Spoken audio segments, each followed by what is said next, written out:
Simone. Oh, hey.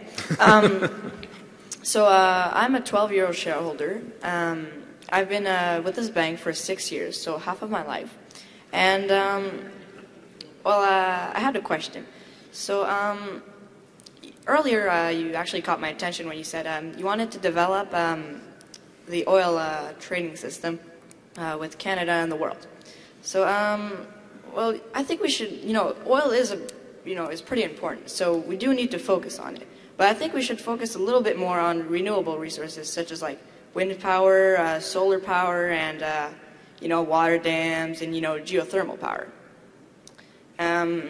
Because in Canada, it's like the second biggest country in the world, and we're only like 36, 37 million people.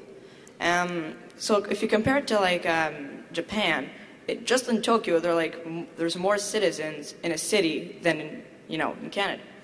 So for them it's a little harder to produce electricity and power because it's so small. So I was thinking, we could since we have a lot of space, we could build more solar panels, more wind power, geothermal, and yeah. Simone, thank you very much for your question. Just by way of introduction, Simone Belair sent me an email last week saying he's a grade 7 student, he's 12 years old, he's been a shareholder of the bank for some time, and he was attending the annual meeting. So we met before the meeting, and I gave Simone a Scotiabank hockey jersey and a couple free movie passes to Cineplex Odeon. But thank you very much. It's a good question, and as I said earlier, the reality is we need both fossil fuels and renewables now, and the bank lends to both industries. We lend to hydro projects, we lend to biomass, we lend to wind projects. It's not as easy as it sounds because a lot of these industries are in their infancy.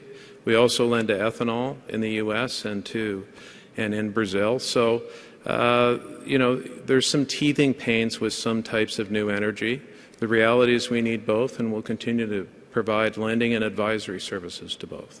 Thank you. Thank you, Simone.